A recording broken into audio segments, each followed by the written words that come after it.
Pilot Boys in the building. Welcome to the Pilot Boys podcast, where you'll get the real on all things sports, music, and pop culture. I am Mecca Don here with my co-host V. What's going on, Mamba Mentality for Life? Today is February 27th, 2020. Thank you guys for tuning in. I know you could be anywhere in the world, but you're here with us. V, I'm very excited about today's show. I'm very, very excited. Yes, on today's show, we will talk to Ohio State Athletic Director Gene Smith about the state of college athletics, management of a huge athletics department, Ryan Day's new extension, the NCAA Image and Likeness thing, and a lot more. We'll also do some news and notes of popular sports, music, and pop culture stories from around the country, from Joe Burrow, Cleveland Browns drama, Jadakiss, RIP to Katherine Johnson, and more. Shout out to our Patreon subscribers. Remember that now our $5 and up Patreon subscribers will get our episodes on Wednesdays, a night early. These donations help keep our show going. If you want to help keep us on air, you can donate at www.patreon.com/Pilot Boys Podcast. Thank you to all those who have contributed so far. Let's go. Where the Pilot Boys at?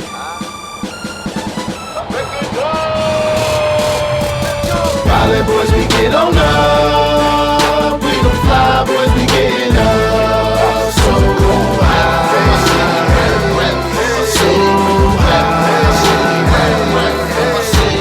Pilot Boys, we get on up. We gon' fly, boys, we getting up. You're listening to the Pilot Boys Podcast. Our next guest is the Senior Vice President and Wolf Foundation Endowed Athletics Director at the Ohio State University. Please welcome Gene Smith to the Pilot Boys Podcast. What's up, Gene? How are you? Great. Thank you guys for having me. I really appreciate it. Gene, how are you doing?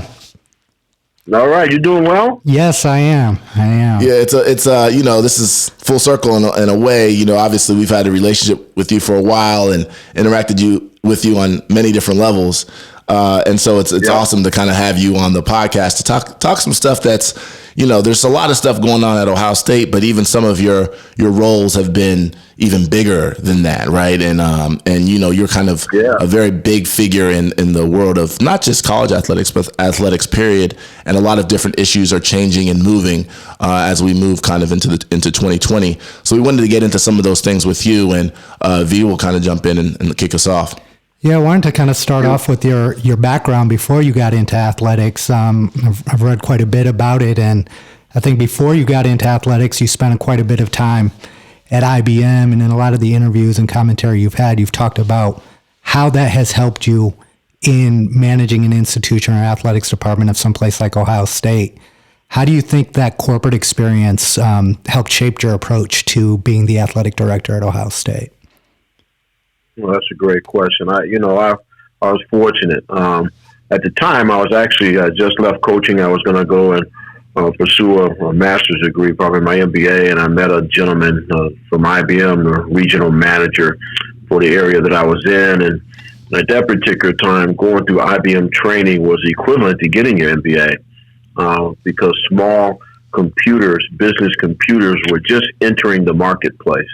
Mm-hmm. So I went through that training, and they ultimately gave me the manufacturing and distribution industries to sell computers to, and many of the companies that I worked with did not have computers. So I literally had to convince people that computers were not threatening. They weren't going to replace you. They were tools to help you be more effective and efficient. Yeah, I was really selling like mad.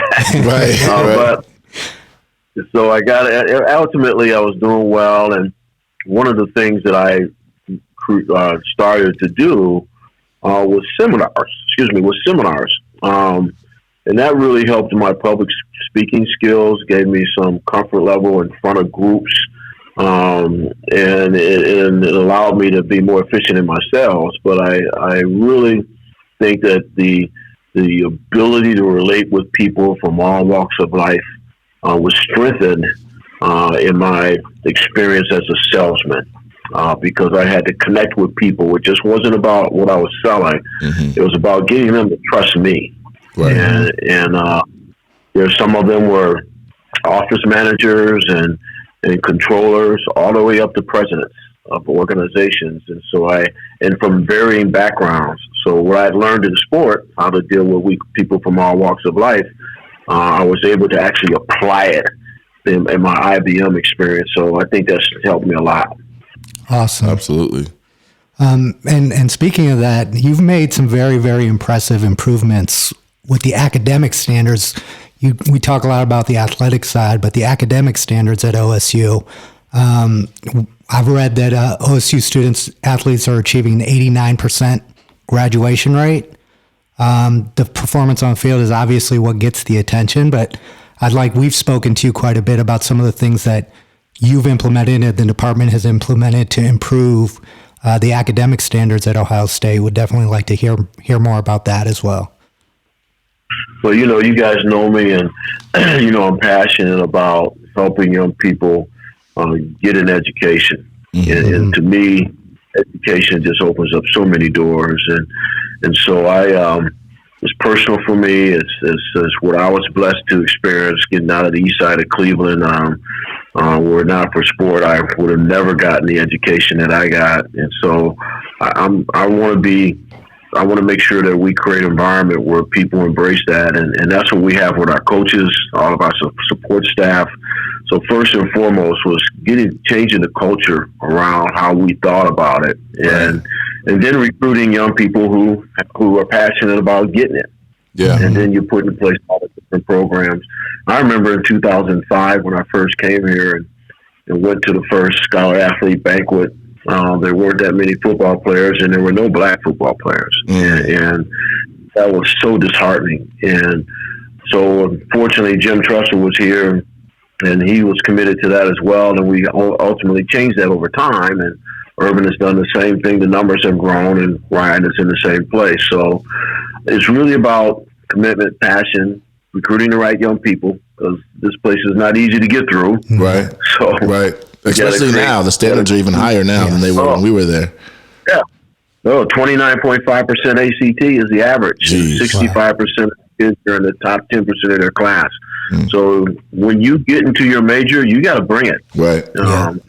So it's really more about focus and providing support. We have learning specialists to try and help and ascertain if a young person has a deficiency. What is that deficiency, and how do we help them overcome it?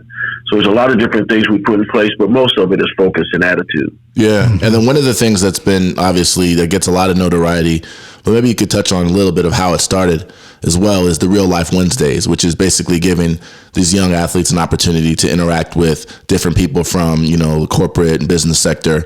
And, how did that start, and where do you see that thing heading as well?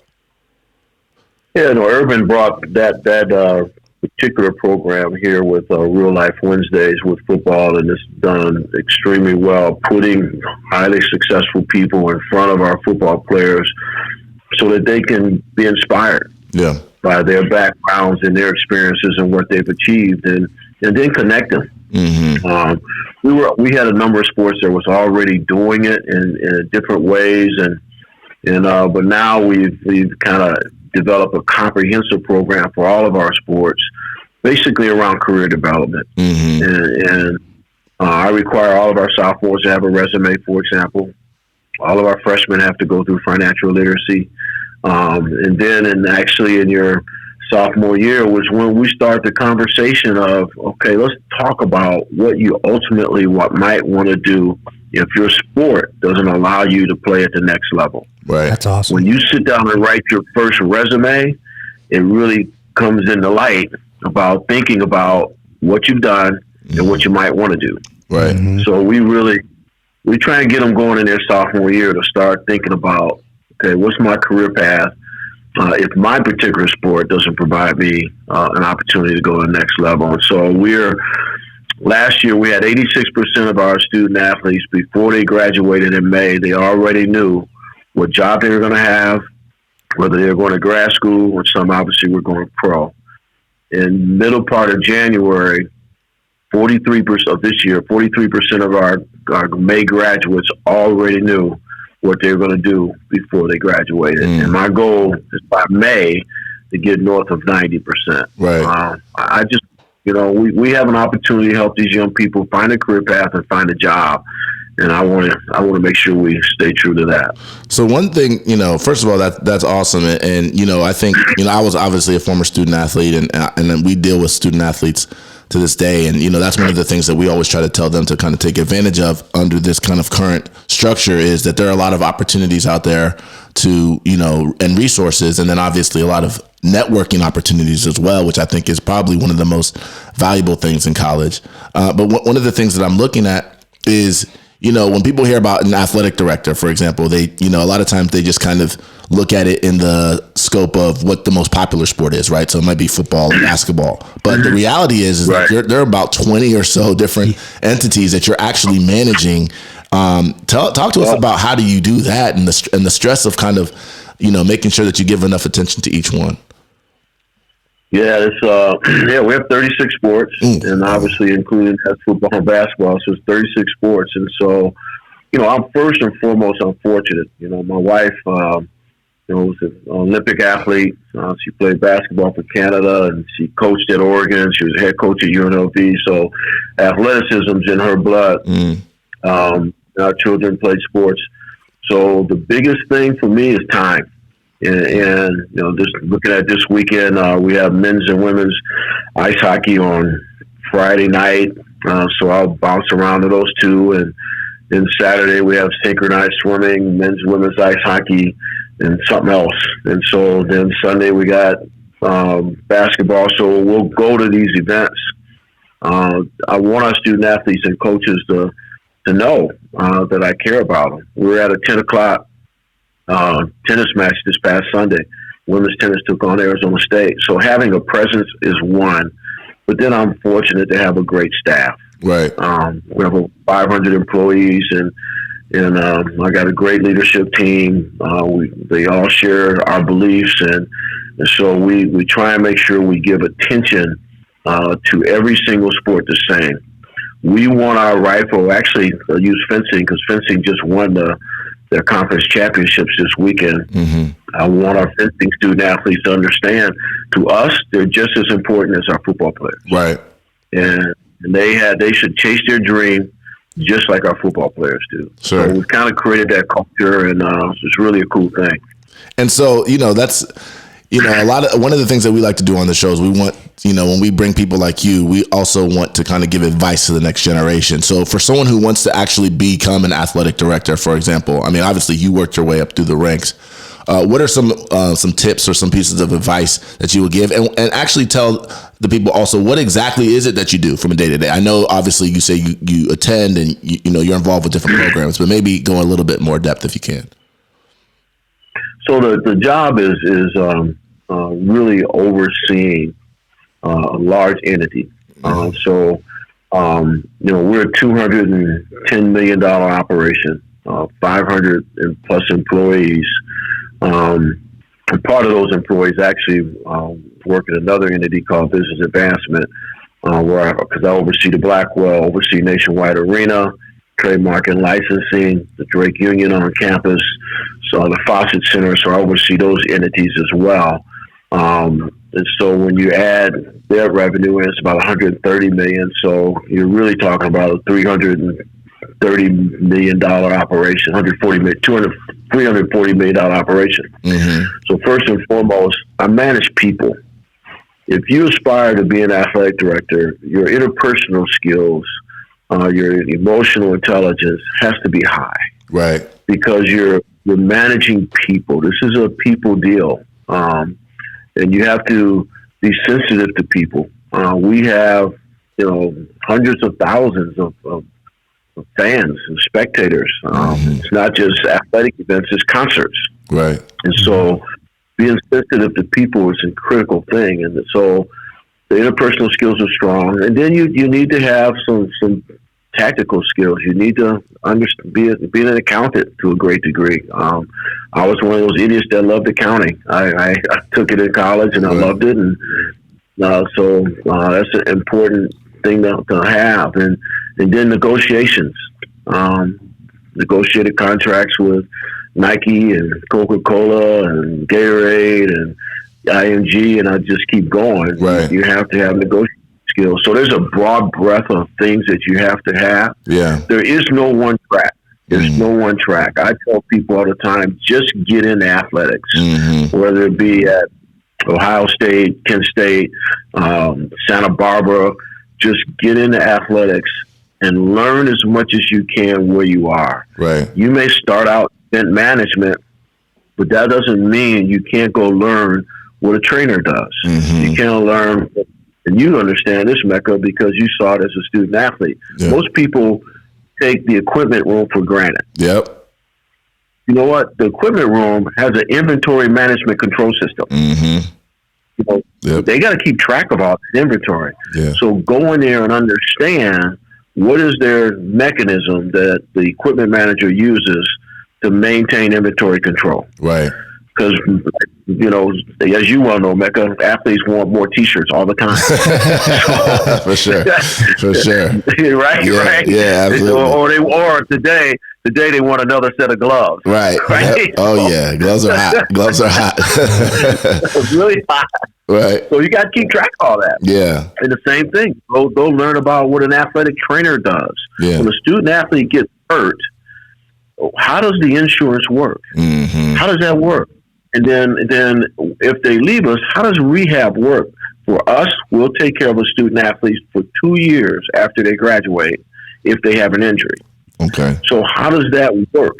And so I tell people all the time, if you want to sit in this seat, you need to understand all the operations, because what I can't do is ask my teammates in the shot to turn over the basketball floor to an ice rink in a time frame that's not realistic. Yeah. One of the first things I did when I came here was sat in the shot and watch my guys take the floor up in basketball and convert the facility from basketball to ice. So I knew exactly how they did it, and I knew how long it took, because I didn't want to make a decision on a doubleheader. Right. That would put stress in their space. So you got to understand everything. People don't know. I've sat in CDEC a number of times. So I know we have restroom problems in the stadium. Right.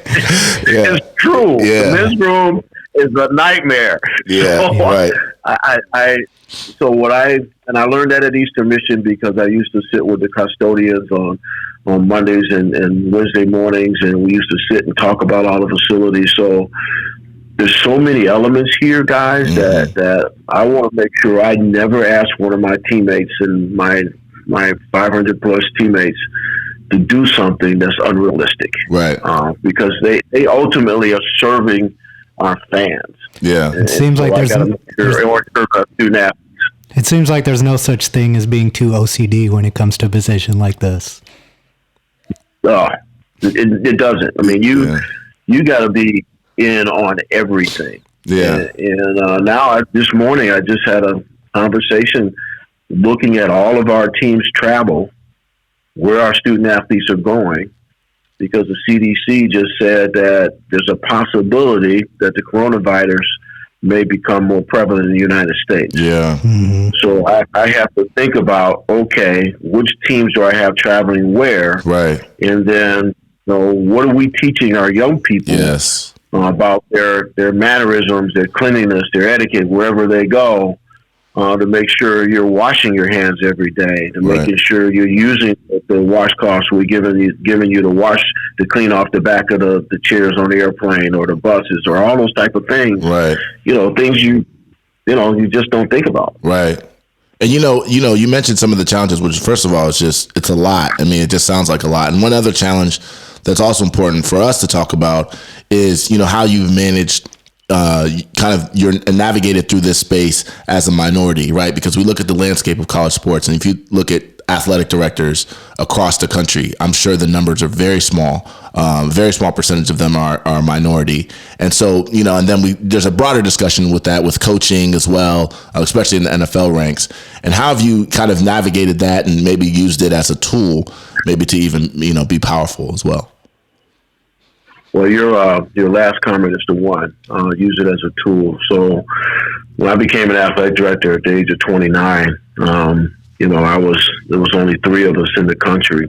And so majority of the meetings I went to, I was the only one in the room if they didn't show up. And so I faced some challenges here and there. It was more covert racism than it was overt. But you know it, you feel it, you know who the guys were. Right. And so we deal with that, or you would be excluded from things intentionally. And so those things occurred. But really what I did was every time I was asked about that, obviously a lot early in my career, being a black athletic director, my goal has always been the best athletic director. Right. It's an honor for me to have the opportunity to be African-American and in this industry. But I set a mindset that my goal was to be the best athletic director, because I knew it was a personal goal for me, but I also knew that I would have an opportunity to possibly open doors. If I did my job well, then I could be inspiring to others, and then maybe change some mindsets along the way. And so that's kind of the mantra that I developed early in my career, and carried it through. And we've made progress. We're nowhere near where we should be. There's 15 on the FBS level. But that's nowhere near where it should be. Right. I feel like I was fortunate enough to also have a couple good mentors along the way. Who was doing interviews when I was the athletic director at Eastern Michigan, and EEOC affirmative action was huge. Right. A lot of times I called in to do interviews, and we already knew who was getting the job. Right. And they were bringing me in to meet, EEO affirmative action requirements. And I'll never forget, said Dempsey, who was one of my mentors, told me that, Gene, you just got to keep going, because the more you do, the better you'll get. Yeah. And you just keep going, even though we know who they're going to hire. Right. And he also said, you do such a good job, you impress him, you make it hard on him. Yep. You make it hard on him. And so I was fortunate to have him in my life, and encouraged me that way. Yeah, that's awesome. One of the things that you're really well known for is your ability to raise funds and drive revenue. You talked about the size of Ohio State's athletic program and the constant need to find new ways to drive revenue, because you don't want to just rely on let's raise ticket prices every year. You want to try to find other ways to drive revenue and create support. You talked about your experience at IBM. What does it take to be a great fundraiser, and what strategies have you used that you think have benefited you in that space? Well, yeah, that's so true. I mean, that's a great one, because the skills that I developed at IBM in sales translated to fundraising exceptionally well, because I'm not selling a product. I'm really selling what we do for these talented and gifted young people. And I'm selling passion. And so when we have an opportunity to meet with a donor and talk about improvements to a facility, or talk about a health and wellness program that we need funding for, we can talk about the impact that it has on people, which is actually cooler than selling a computer, because these are our future leaders. And so their investment in these people is significant.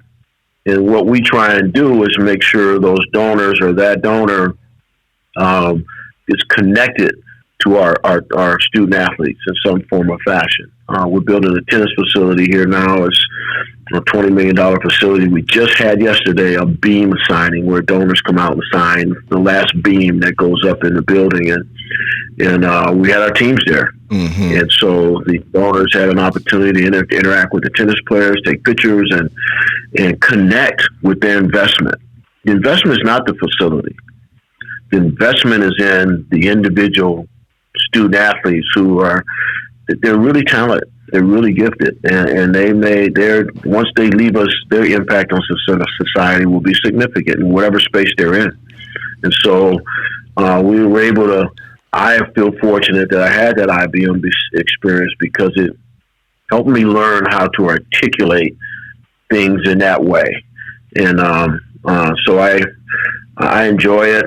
We are constantly looking for revenue. This coming year is going to be a little bit challenging for us because we didn't raise ticket prices. So it's the right thing to do, but we still got to figure out ways to generate more revenue, and we will. Speaking of that, actually, Ryan Day just got an extension. Well, at least a proposed extension, which, obviously from our vantage point as fans and understanding the landscape of the current market, it seems more than justified, right? Talk to us a little bit about that. How do you go into that process, right? Because it seems like there are obviously market considerations. There's obviously, like you said, funds, like what's available considerations. Yeah. How do you determine like when you're going to do something like that and how that process works? Yeah, it was kind of in December. We started the conversation with him in December, and because there's a cycle here on salary increases for football, and all the assistant coach salaries are dealt with in January, and their contracts run to February, so we kind of do all that in January. Right.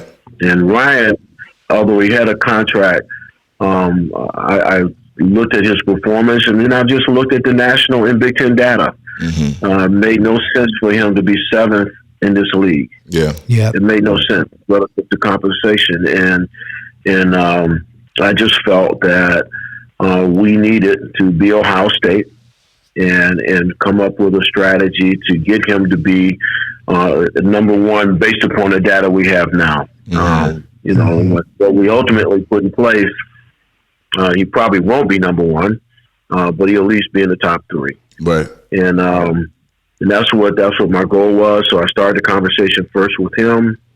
Then we met with President Drake, and then we put in place the strategy to communicate with the board and get it done.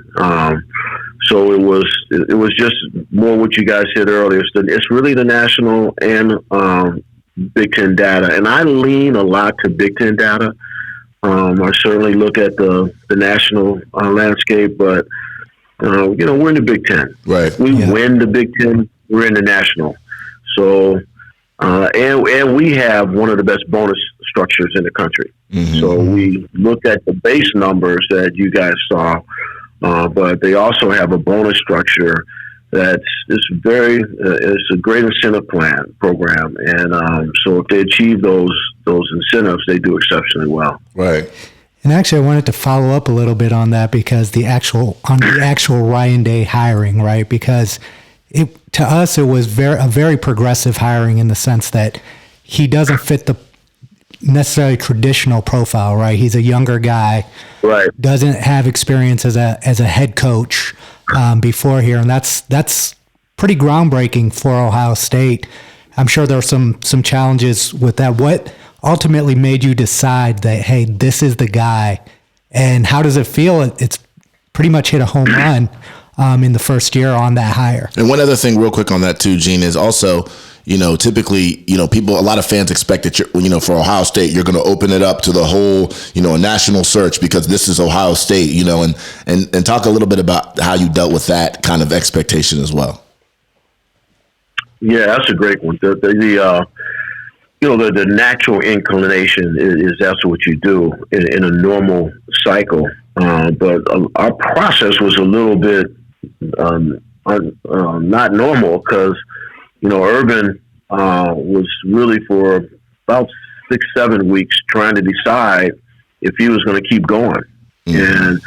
And those last 4 weeks, it got more intense. Every Sunday we'd be talking about it. And so I had started my process in season of looking at people across the country. And, of course, I had Ryan. We had almost lost Ryan the January before.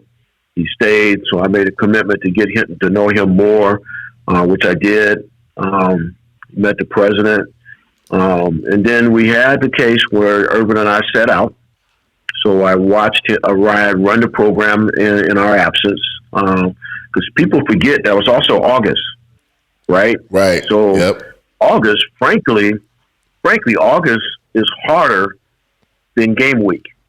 Yeah. Because people don't think about it, Mecca, right? So when you have chaos or adversity, and you gotta take over a program with that, the time where it could really go haywire is in that window of time. That's it. Yep. And he managed it excellently. All the support staff, the players. He came up with a strategy to keep them together. Yeah. And then they got into the season, and they just rocked. Yeah. So then I obviously had a chance to watch him in the interviews. He did great with the interviews. So his personnel management from player to support staff, he handled it excellently. Yeah. And so I had that view of him, and then obviously getting to know him a little bit more through the season. And so when I got to that point, I had my pros and cons list, and I had two other candidates, sitting head coaches. So I had to make the decision, to your point about, well, okay, am I going to open it up and bring these guys in, go see them, or am I comfortable with Ryan? And every time I looked at my pros and cons list, Ryan kept coming ahead. We didn't have a program that needed to be blown up. Yep. It was, Urban had done a great job here. He knew our system. And here's the most important thing to me. He knew the profile of athlete that we needed to recruit. This is a different beast. And I am not going to recruit a student athlete who is going to pick a major, get into their major, and in their junior and senior year can't compete in the last classroom. Right. That's a disservice to that young person. Yeah. And so Ryan understood that, we may take a one or two risk here and there, but it won't be wholesale. Right. And so, but anyway, I just got, and then I got gut check comfortable, and he and I hit it off, individually anyway. Yeah. So I decided not to open it up, and made my presentations to the president and the board, and they all supported it. Well, we're all happy with this decision. Like many of your decisions, you made the right one. Yeah. So Gene, I want to transition. It's not easy. Yeah, no, it wasn't easy. It really wasn't. I had a number of sleepless nights, and sure. It was a huge responsibility. But I had so much confidence in him, and I had confidence in my evaluation. Yeah. His football IQ is through ridiculous. the roof. It's through the roof. He understands people too. There's so many. Yeah, and the players love him. There's so many things like he did during the season. I'm like, why did he do that? I mean, that onside kick against, who was it, Maryland? Yep. I forgot who. The pop-up kick. Yeah, the pop-up kick. Like, yeah. What? Right. Right. That's what I love about him. The thing I love about Ryan is that he has a quiet confidence, right? And he's not arrogant, but he's very assured of himself. And he's on top of everything. He's on top of things, and also he's a good communicator. We talk to players, and they love him to death. I want to transition real quick too, because I could probably talk about Ryan all day, about kind of the personal image and likeness thing with the NCAA and kind of how that's developed. Obviously, I think it was in October, Gavin Newsom, the governor of California, signed a bill into law that essentially said by 2023, players would be able to, profit off of their name and likeness, and they'd be able to hire agents. I think you actually had a little bit of pushback on that initially, particularly because it kind of, if you can't just have it in California and then not have it anywhere else, that creates a number of different issues. But then shortly after that, the NCAA board voted on the issue and essentially, now also has plans to kind of put that in place. And I think each division has until 2021 to kind of figure that out. A couple questions I had on that is, one is, what is your initially, basically first, what's your position on that, whether or not you think that is something that should be happening, players benefiting off their name and likeness? And then two, what challenges will this kind of bring ultimately into the kind of landscape of college sports? Yeah, I'm actually glad we're here. I co-chair the committee that the NCAA created to come up with a strategy on this. And we actually started in May of last year. And we presented our first report to the NCAA Board of Governors in October.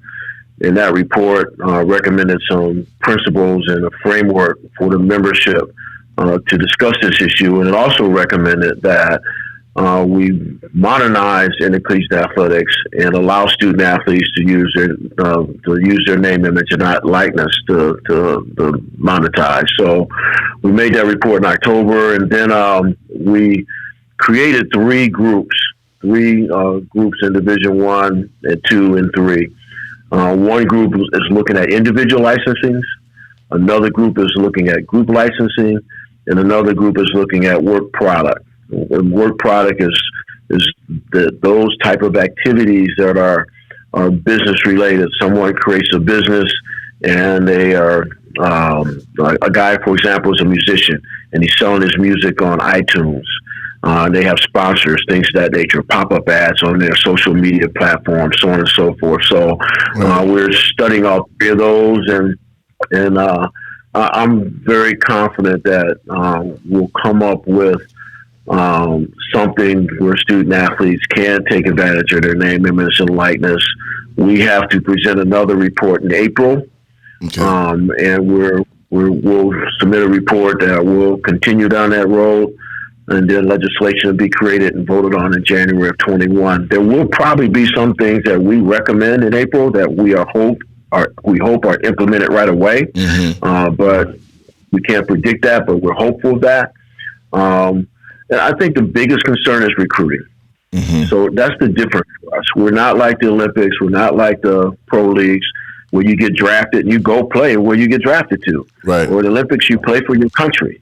We recruit. And that's the real challenge for us is in this space, making sure we create a system where young people aren't taken advantage of, where young people aren't misguided by the unscrupulous character that says, hey, look, you go to my school, I'm going to make sure you get this deal and make this amount.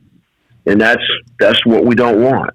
And we want our student athletes to lean as much as we possibly can to the same freedoms that other students have. And that's name, image, and likeness. And so recruiting is the big space.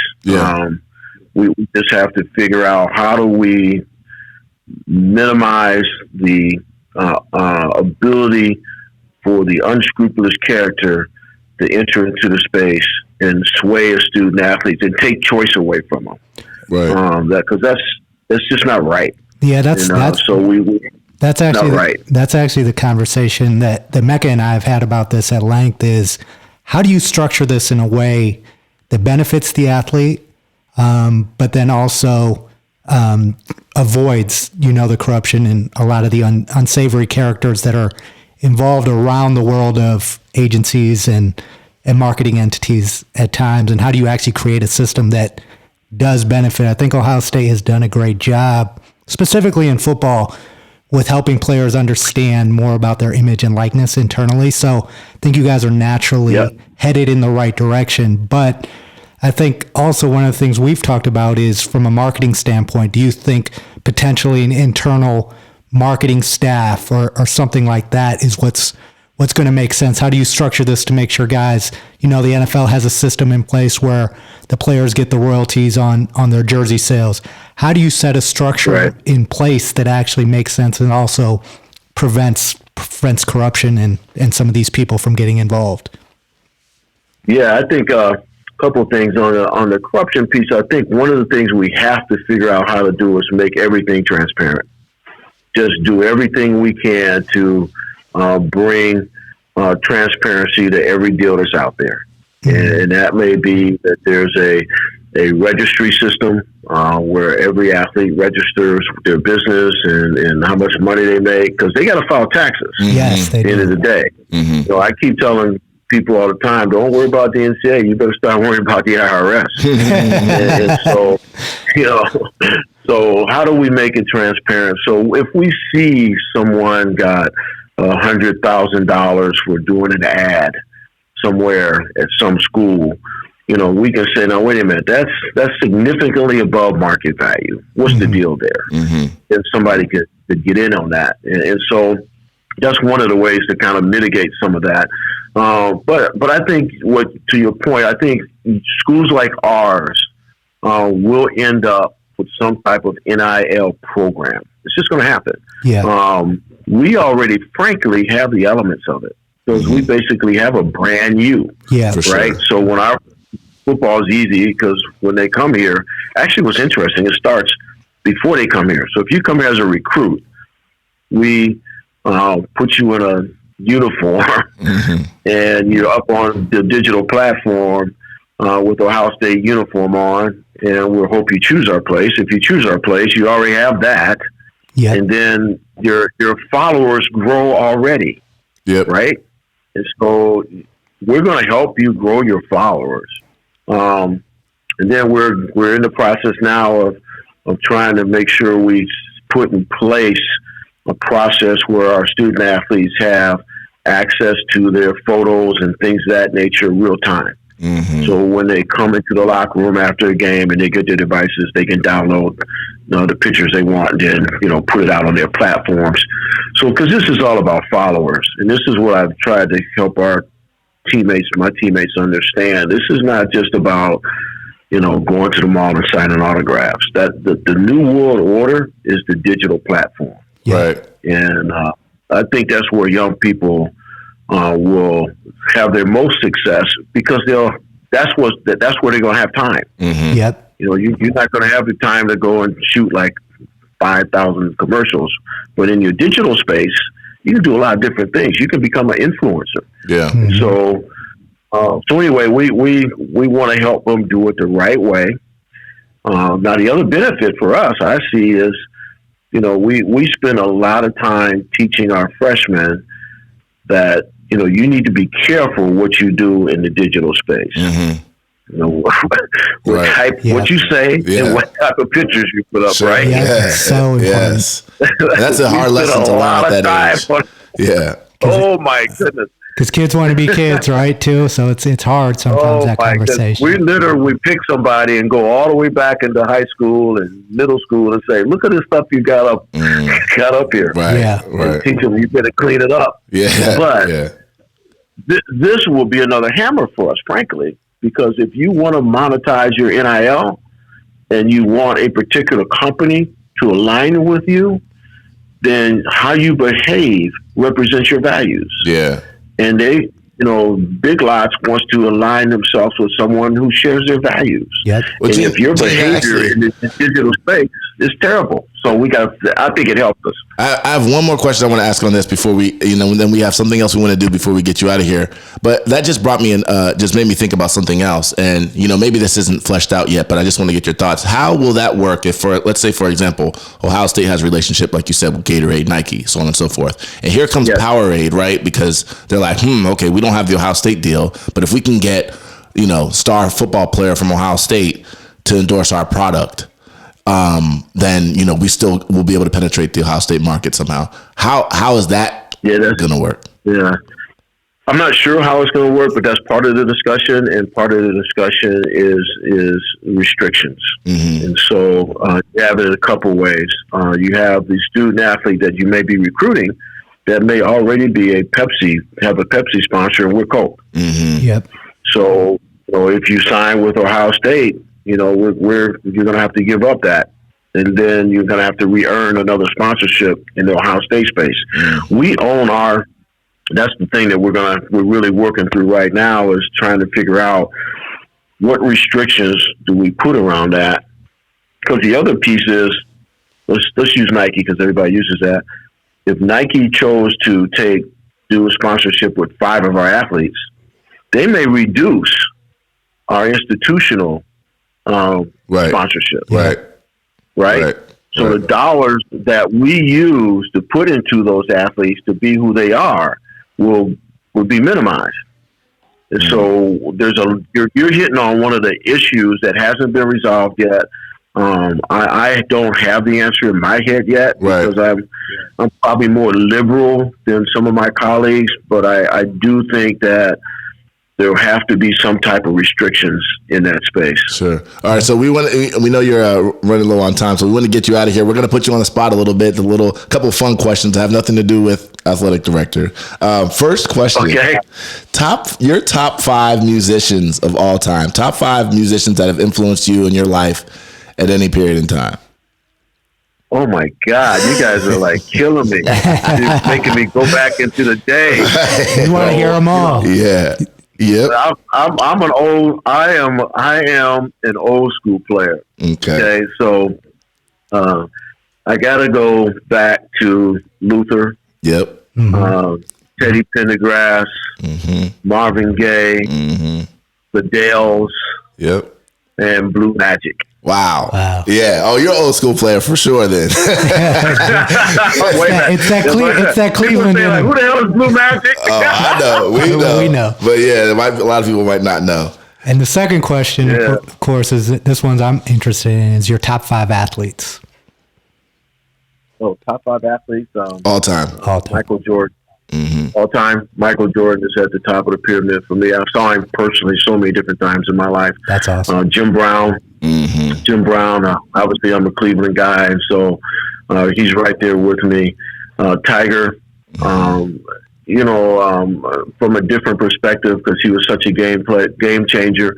Muhammad Ali, his influence on our society, just phenomenal, and probably, I probably have to pick. This is a tough one. The fifth one, because there's so many. I'd leave off the list when I get to this point. It's kind of like the CFP selection. But I probably have to say. You know what? I'm gonna help you. For Ohio State fans, just say Archie Griffin. Yeah, Archie was. Archie is right there with Andre Agassi for me, but I'm gonna have to go with Archie. I'm a big Andre Agassi guy too. Yeah, that's awesome. I'm telling you, man. I love tennis. I love Andre. I love how he competed. Yeah. I'm gonna have to go with Andre, man. Archie and I play golf. He'll kill me in golf. Roger unfortunately had to replace Andre for me. So yeah. But yeah, tennis is Rogers. Yeah, tennis is great. Unbelievable. Serena, oh my goodness. Yeah, I know Serena's for sure. She's for sure in my top 5. Just not obviously what she does on the court, but obviously just what she represents from a bigger perspective. So, Gene, it's kind of like Muhammad Ali for me. Yes. And Gene, thank you. First of all, thank you so much for joining us. This has been an amazing interview. Hopefully, we get to do it again. There's a lot more stuff that we would obviously love to talk to you about, and this has just been really, really enlightening. I think you are such a unique figure, like I said earlier in the show. Not just at Ohio State, but kind of in just the overall landscape of athletics and all of the different things that you're involved in. We probably didn't even touch on all of them, but this has been awesome. Thank you so much. And you've been a great mentor. Thank you, guys. I appreciate it. You've been a great mentor to us as well. Well, thank you. Anytime. I'm glad you guys are doing well.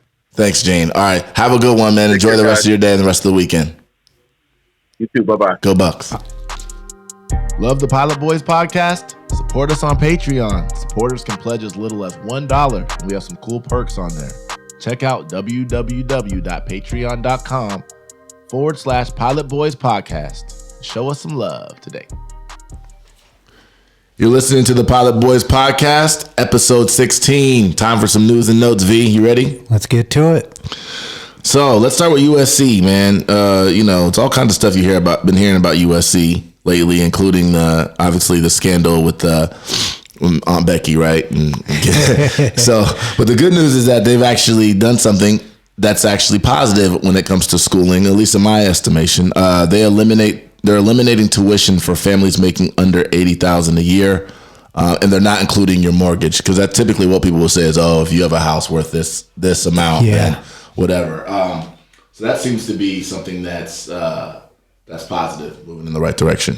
Definitely is. I think this is the state of New York started this process, and now California seems to be following suit. But college should not completely debilitate a family's financial situation, and the opportunity for people to advance should be given to people. Yeah, I heard somebody talking the other day saying that their daughter's tuition is like $57,000 a year right now for undergrad, and I don't even think it was like an Ivy League school. Not to say that that's the only place you get great education, but I was like, wow, that's what the type of debt that people are going into. It's crazy. The costs of going to college keep going up, and the return on investment doesn't seem to always be That's the point right there, right? It's one thing if you're investing in something that, you look back and you say, okay, well, I see how I'm going to get my return back. But I have a lot of friends, and I'm sure you do too, who are still paying off loans and not doing what they wanted and not necessarily, being viewed as that highly,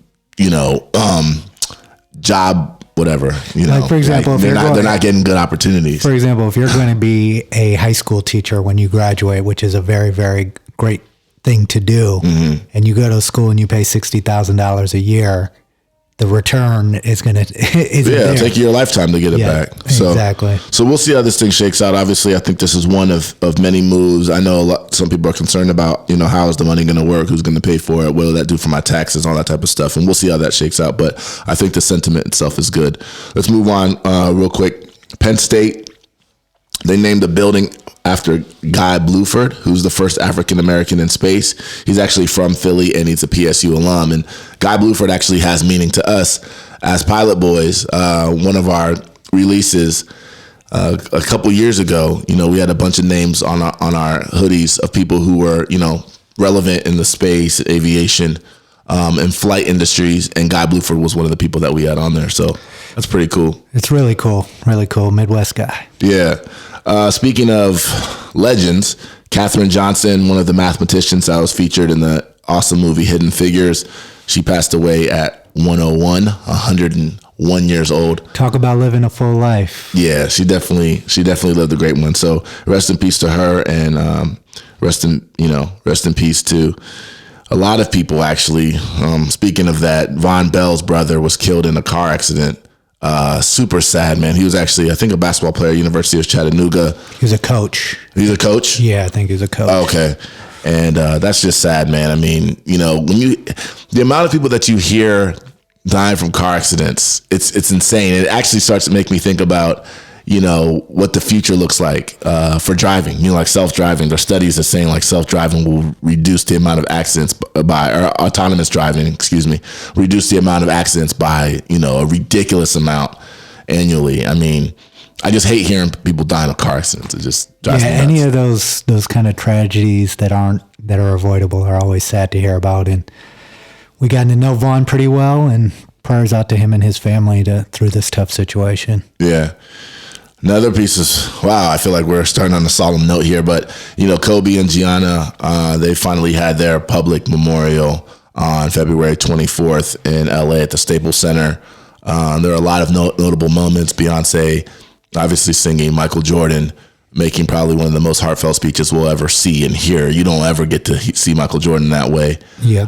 Shaq, obviously. It was sad, very, very sad, but I think it was fitting for someone like Kobe Bryant to kind of have that type of sending off. Yeah, I was very surprised to see Vanessa come out and speak as well, and for her to recognize and share her husband and her daughter with the world, knowing that they were grieving and are grieving as well, is also special. She had no obligation to do that. Yeah, that was awesome. And I heard, I think they interviewed her, and she had said that she had written a speech for the memorial, but she wasn't sure if she was going to do it. And it wasn't until literally, during the memorial, or at least at the memorial, that she decided that she was going to. And I think it was very, very powerful. You can't tell people how to grieve and how to deal with these situations. But I think that she showed a lot of strength by doing so. And a lot of people actually, I think, benefited from it. Yeah. One of the things that she said was that they had to go together, which was a sentiment that through watching all of the media and stuff that was going on, we all as outsiders got that sentiment. To hear from her was powerful as well. Yeah. Speaking of LA, Harvey Weinstein convicted, finally. At first there was, the jury was deliberating, and they said that they could not come to a verdict.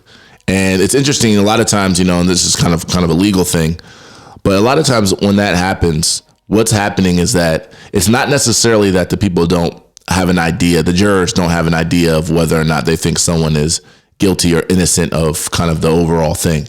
It's a lot of times it comes down to the specific jury instructions that are given, that if, and the different charges, you have first degree and second degree and third degree. And so a lot of times it will take, the deliberation is really about that. It's not necessarily about quote unquote guilt or innocence, but they got him.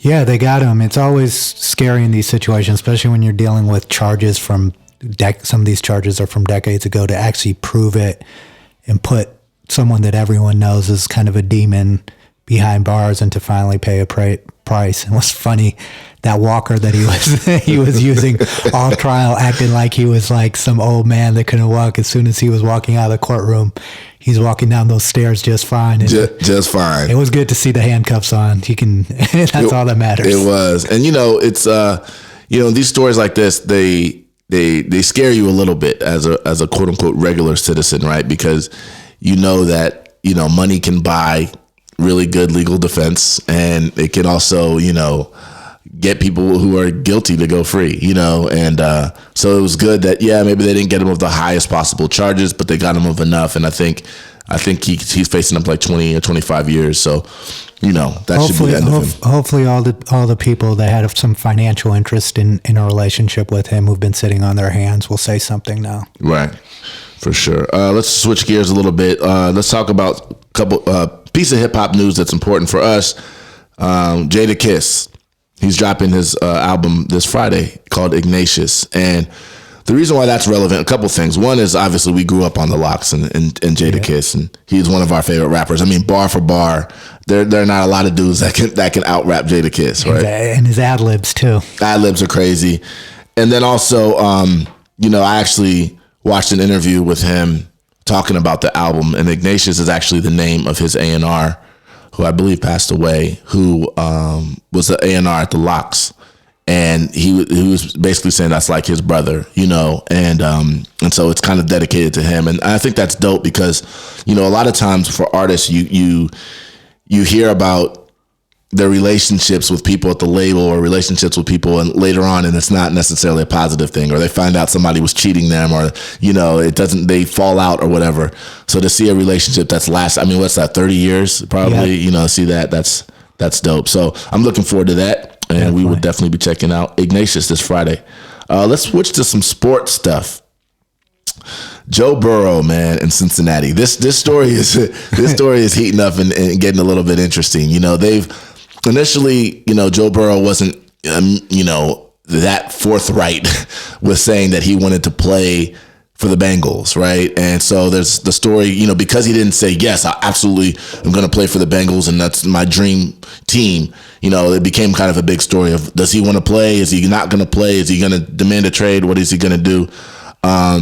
And now, he came out and said, look, whoever drafts me, I'm going to show up, but you could tell he doesn't seem to be too enthusiastic about playing for the Bengals.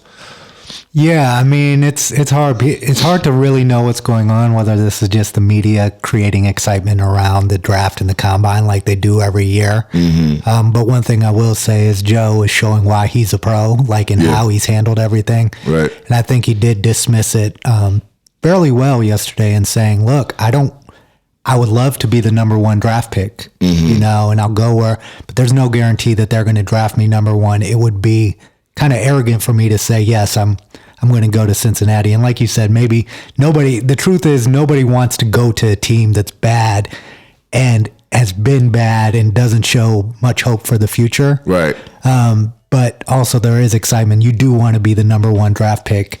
That is a huge accomplishment. Well, I think for Bengals fans too, it's just like, kind of a slap because, you expect, like the LeBron story, right? You expect LeBron wants to play for Cleveland, you know what I mean? And Joe Burrow being from Ohio and Southern Ohio, Bengals fans want to be able to say, yeah, of course he wants to come and play for the Bengals. But I don't think that's relevant. I think it's being overblown a little bit. I do think if he gets drafted by them, he'll show up. But bad organizations have ruined very, very great quarterback prospects. So it is a legitimate fear too. It just puts him in a tough position on what to say to the media. Yeah. And then now they're trying to, paint him, they said his hands are small, and he kind of made a joke about that, which I thought was funny, which actually brings us to kind of the next topic, which is the NFL Combine. He's not throwing at the Combine. Chase Young decided he's not working out at the Combine. It's interesting, and we'll talk about this with some other people later, in future shows, but it's interesting to see guys kind of take their, power into their own hands a little bit and say, look, man, I'm not coming to this meat market and letting you just poke and prod me and dissect me into the most minute details. I'm going to go look at my film, you know, and if you don't think, and I'll throw for you, I'll come to your facilities and throw for you or whatever, but I'm not subjecting myself to this meat market. And you could get hurt. Every time you display your physical skills like that, you could get hurt. And we've seen that happen too, where guys have gotten hurt at the combine and have dropped. So, you know, the combination of those two things, we've been able to witness a combine and heard the horror stories of what goes on. If for guys like Chase Young and Joe Burrow that have nothing to prove, why take that risk? I'm a big fan of it. Yeah, and these two guys in particular, and you know, this may not be true every single season, but this particular season, first of all, Joe Burrow had probably the greatest season in the history of college football from a quarterback position. I mean, arguably, right? Mm-hmm. It's not even a debate whether or not that's true. So for him to go work out is not necessary. And then Chase Young, on the other hand, also is being touted as one of the best prospects at his position in the last 20 years, even over the Bosa brothers, who were both drafted in the top 3 at their position. So, you know, there's no reason for them to go and do that. Speaking of football and Ohio football, the Browns, man, just like every week, I swear, there's something happening with the Browns and the organization and news, and it's random. It's from players to, you know, the organization itself to the media. And this week, ESPN Cleveland suspended Tony Grossi, who's, you know, one of their radio hosts, because basically a live feed caught him calling Baker a fucking midget. And they picked it up, and so he's been suspended. And you know, Tony Grossi and Baker have had a long history of not necessarily getting along. A lot of people actually in Cleveland don't particularly care for Tony Grossi, to be honest.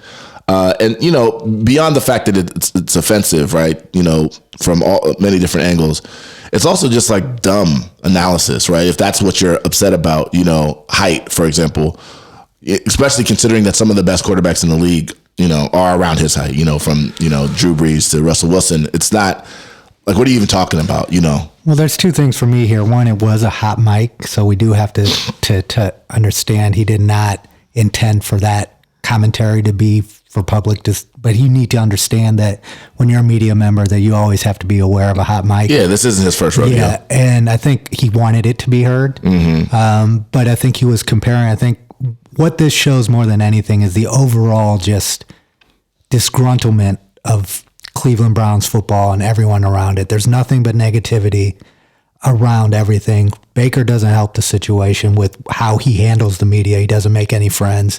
And it's just sad to see, you know, and also in the context of seeing all the quarterbacks that were passed up for Baker. Right. I understand the being upset, but to take a personal shot like that is just wrong. Yeah, it's just wrong. So, you know, a lot of people are calling for his firing. You know, people are not happy with the suspension by itself. Again, we'll see how this situation plays out. It seems like he's somewhat of a made man up there, right? Because he's had a lot of things that people didn't like, and he still stays up there. Maybe their ratings must be really good. But, you know, just annoying that it's just annoying that every time you hear about the Browns, if it's, you know, an arrest or, you know, somebody carrying, you know, 55,000 pounds of weed or whatever, it's just like, it's just annoying every week to hear something like this. Yeah. So hopefully, I mean, I guess some good news is that, you know, when they talk to the new coach, you know, and Andrew Berry, they kind of showed a, you know, renewed commitment to David Njoku and to Kareem Hunt. And, you know, there's so much talent on the team. I just wonder, you know, when you hire a coach that young and a GM that young, how much respect they're going to demand from the locker room. That's a question I have. Yeah. Not saying they won't, but it's when you have a locker room that's got as many problems as it does. Well, we'll see. I mean, every year we're always excited, right, about going into this season. We always believe in something that's happening. One thing that's definitely undoubtedly true is that the Browns have a lot of talent. And this is objective. This isn't like just Browns fans like, oh, did you hear about this guy that we found, gem? No, these are like Pro Bowlers, like perennial all-stars in the league. So we'll see if they put it all together. I would have loved to see Eric Bieniemy run that offense personally, but yeah, well, we'll see. His day will come at some point. Quick shout out, Sabrina Ionescu from Oregon, Division I basketball player. She's a stud. She's been getting shout outs from everybody. Kobe was a huge fan of hers. She actually is the first D1 basketball player to put up 2,000 points, 1,000 assists, and 1,000 boards. I mean, she's a beast. Like when I watch her play, she's a stud. She has the Mamba mentality. I don't know if you saw her speech at Kobe's. She was very composed. Yep. handled that like a G for a 21-year-old to have that type of composure. She knows she's on a mission to be something special and change the landscape of how women basketball players are viewed. Yeah. And last thing, news and notes. Ryan Day gets a raise, right? And it's a kind of an escalating raise. I think this year he jumps up about to $6.5 million. Eventually by 2022, I think he'll be making $7.6 million a year. Which is still lower than what Nick Saban and Jim Harbaugh and some of these other coaches are making, but it's a significant jump. We talked to Gene about it. What do you think about it? Well, I think it's showing the landscape of college athletics and this coaching world specifically. It's like there is no loyalty beyond the dollar, but on the flip side, you operate in the environment that exists, and Ryan Day has proven to be an exceptional coach, and to hold on to him and compete, you do need to pay him in line with other top coaches, especially when what he's done in this past year, taking over for someone like Urban Meyer, the transition never happens this smoothly and this well. We were in the college football playoff. And so think about it too. I mean, you hit the nail on the head, right? So I think that, obviously anytime you're having these conversations, you have to make sure that you view them, do two things. One, you view it in the landscape as things are currently, set up, right? So as things are currently set up, Ryan Day was paid $4.5 million this past year. That was a complete discount. Ohio State got a steal as the market is currently set up. I mean, Jim, how much did you said? How much? Harbaugh was making like almost $9 million, I think. So think about it. You know what I mean? Yeah. Like that's a steal. And even at 6.5 and 7, again, compared to what the market is, it's a steal. Now, whether the market should be that way, obviously, is something that we always talk about. We don't necessarily agree it should be. Yep. But based on what it is, he's definitely, quote unquote, earned it. And then the other thing, too, that I think will be interesting to watch as we move forward with this is how assistants get compensated. Because one thing that happens every year at all the top programs, but definitely at Ohio State as well, is that people come in and try to poach these assistants. I mean, from everywhere, from different programs in D1 all the way up to the NFL. So that's another thing too, that, to continue competing for the top talent in this landscape, you got to pay the assistants as well. Yeah, they have to address how these contracts work and think about like the impact that it has on kids when there's this much turnover in the coaching world, and at least have some sort of something set in contracts to protect these guys from leaving after 3 months or a year, because it does have an impact on the psychology of young kids. Yes. So that's the only thing I'd like to see. So for sure, yeah. So anyway, shout out to Ryan Day. As Ohio State fans, we are actually fans of his. So again, based on how the current landscape is set up. Shoot, if Jim Harbaugh is getting paid 9, he should definitely be getting paid 6.5. That's exactly right. All right, that's all we have today for news and notes. You're listening to the Pilot Boys Podcast. Love the Pilot Boys Podcast? Support us on Patreon. Supporters can pledge as little as $1, and we have some cool perks on there. Check out www.patreon.com/Pilot Boys Podcast. Show us some love today. Thanks for listening to the Pilot Boys Podcast. That's all we have for today's show. Big thanks to our guest, Gene Smith. Thanks to everybody for listening. Don't forget, sharing is caring. Subscribe to the Pilot Boys Podcast on Apple, Spotify, Patreon, and YouTube. And please follow us on social media at Pilot Boys Pod on Twitter and at Pilot Boys Podcast on Instagram and Facebook. And follow the hosts on Twitter. I am at Mechadon Music, and V is at Viswant. Always remember, be you. You is fly. Pilot Boys out! Where the Pilot Boys at?